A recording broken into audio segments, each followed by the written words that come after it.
పాటించారు కాబట్టి 40,000 మంది 40 మంది మీద పడలా. ఒకవేళ పడుంటే పరిస్థితులు ఏ మాదిరిగా ఉండేదో నేను చెప్పాల్సిన అవసరం లేదు, ఎవరైనా ఊహించుకోగలుగుతారు. 40 మంది చేత గొడవ నువ్వు చేయిస్తావు, ఉల్టా రైతుల మీద నువ్వు కేసులు మళ్ళా పెడతావు.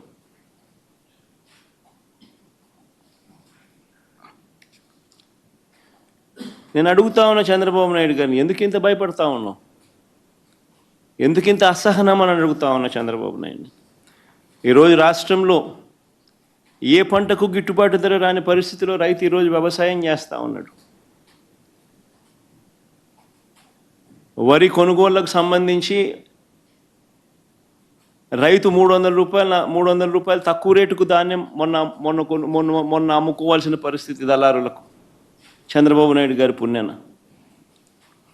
వరి దగ్గర నుంచి మిరప, పత్తి, జొన్న, కందులు, మినుములు, పెసులు, మొక్కజొన్న, సజ్జలు, రాగులు, వేరుశెనగ, అరటి, చీని, కొక్కో, ఇప్పుడు పొగాకు, మామిడి కూడా,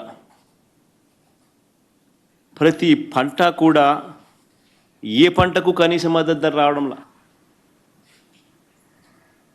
రైతులు అష్ట కష్టాలు పడతా ఉన్నారు. ఈ మధ్యకాలంలోనే పల్నాడు జిల్లాలో 2 ఆత్మహత్యలు పొగాకు రైతులకు సంబంధించి పల్నాడు కొండేపిలో జరిగితే 2 రోజుల కిందట పల్నాడులో కూడా చిలకలూరుపేట నియోజకవర్గంలో, వినుకొండ నియోజకవర్గంలో 3, చిలకలూరుపేటలో 2, వినుకొండలో 1, మరో 3 ఆత్మహత్యలు చేసుకున్న పరిస్థితులు.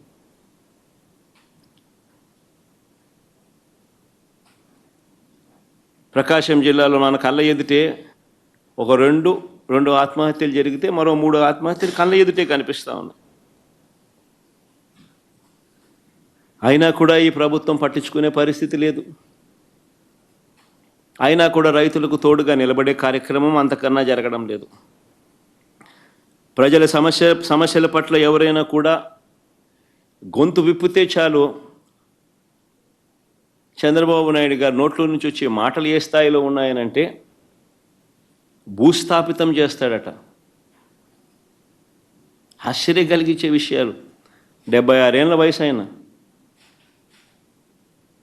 76 ఏళ్ల వయసులో ఉన్న ఆయన, ఒక ముఖ్యమంత్రి స్థానంలో కూర్చొని ఉన్న వ్యక్తి ఒక టీవీ ఇంటర్వ్యూలో మాట్లాడుతూ ప్రతిపక్షాన్ని భూస్థాపితం చేస్తాడంట. ప్రతిపక్ష నాయకుడు పేరెత్తి ఆయన ప్రతిపక్ష నాయకుడిని భూస్థాపితం చేస్తాడంట. ఆ ఎల్లో మీడియాకి సంబంధించిన ఓనర్, ఆ టీవీ ఓనర్ ఒకడు అడుగుతాడు, ఎప్పుడు భూస్థాపితం చేస్తామని. ఈయన అదిగో మొదలు పెట్టేశాను, చేస్తూ ఉన్నాను, త్వరలోనే చేసేస్తాను ఈయన అంటాడు. ఆశ్చర్యం. 76 ఏళ్ళ ముసలాయనైనా